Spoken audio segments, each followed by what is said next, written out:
करोड़ों की funding, planning और फिर ब्रेन वॉश, जिसका सिर्फ और सिर्फ एक ही मकसद था, धर्मांतरण। छांगुर बाबा की पाप लोक पर अब रोज नए खुलासे हो रहे हैं। खुलासा छांगुर के धर्मांतरण सिंडिकेट पर, खुलासा छांगुर के दुबई कनेक्शन पर, खुलासा छांगुर के गुप्त तहखाने पर और खुलासा छांगुर के करीबी सरकारी अफसरों पर।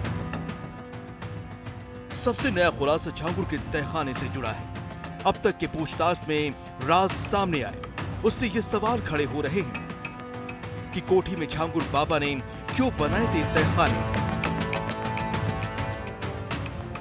क्या छांगुर बाबा को तहखाने में लाई थी एटीएस? क्या नीतू उर्फ नसरीन ने तहखाने का राज खोला? अभी छांगुर और नसरीन दोनों एटीएस के रिमांड पर हैं। लगातार पूछताछ जारी है और इस बीच हर रोज छांगुर गैंग के शिकार बनी पीड़िता अपनी आप बीती सुना रहे हैं। पीड़ितों का आरोप है कि छांगुर बाबा ने अपनी कोठी के अंदर कई तहखाने बना रखे थे।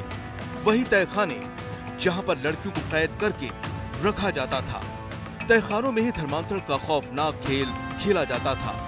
आरोप तो यहाँ तक है कि दुबई से अपने गुर्गों को छांगुर बाबा धर्मांतरण के लिए अपनी कोठी में बुलाता था।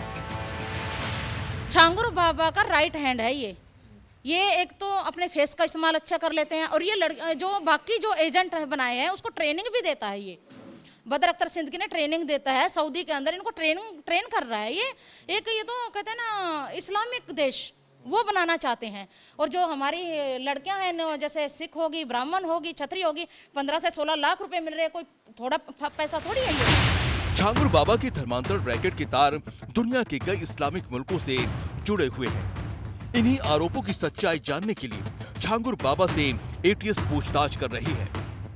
ऐसी खबरें हैं कि धर्मांतरण सिंडिकेट का सच उगलवाने के लिए एटीएस छांगुर बाबा और नीतू उर्फ नसरीन का पॉलीग्राफ टेस्ट यानी लाई डिटेक्टर टेस्ट के साथ नार्को टेस्ट करवा सकती है। अगर लाई डिटेक्टर टेस्ट को छांगुर बाबा चकमा दे देता है तो ऐसी सूरत में यूपी एटीएस नार्को टेस्ट करवाने पर विचार कर सकती है। छांगुर बाबा पर आरोप है कि इसने 3000 से ज्यादा लड़कियों का धर्मांतरण करवाया। आज तक से एक्सक्लूसिव बातचीत में एक पीड़िता ने छांगुर बाबा के जुर्म की रोंगटे खड़े कर देने वाली आप बीती सुनाई। मैं वही लड़की हूँ जिसका गैंग रेप भी हो चुका है यहाँ यूपी में और जिसको गौ मांस खाने को मजबूर किया गया और मैंने खुद अपनी आंखों से देखा भी है। क्या देखा? सुना भी है। ये जो है हिंदू बन के एक इन्होंने ट्रेनिंग की दी हुई, इनके एजेंट हैं सऊदी के अंदर ही कम से कम इनके 500 से ज़्यादा एजेंट हैं जो लड़कियों को हिंदू बन के मिलाते हैं। सोशल मीडिया पे ज़्यादा ये लोग इस्तेमाल करते हैं, जैसे खासकर इंस्टाग्राम, फेसबुक और ये जैसे कि ये जितना भी सोशल मीडिया का काम है इसी पे ये लड़कियों को कैच करते हैं और लड़की का बैकग्राउंड देखते हैं ये लोग और ऐसे लड़कियों को फंसाते हैं जो इकलौती वारिस होती हैं, जो अच्छा जैसे कि उनका पैसा भी हो और लड़की भी अच्छी दिखने वाली हो।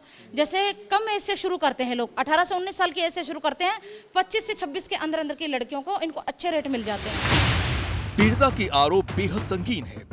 यही वजह है कि छांगुर बाबा और नीतू उर्फ नसरीन के दिमाग को यूपी एटीएस पढ़ने में जुटी है। यानी 100 करोड़ की फंडिंग का सच, धर्मांतरण के अदृश्य एजेंटों के नाम, पीड़ित लड़कियों की संपूर्ण लिस्ट, आईएसआई से रिश्तों का सच, इस्लामिक जिहाद की साजिश, सीक्रेट तहखानों का तलस।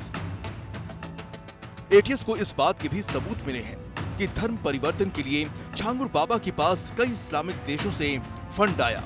और तो और ऐसी खबरें हैं कि छांगुर बाबा की गर्लफ्रेंड नीतू उर्फ नसरीन का स्विस बैंक में भी खाता है। लेकिन सवाल यही है कि सैकड़ों करोड़ की फंडिंग, हजारों लड़कियों का धर्मांतरण हो गया, बावजूद इसके जांच एजेंसियों को भनक तक नहीं लगी।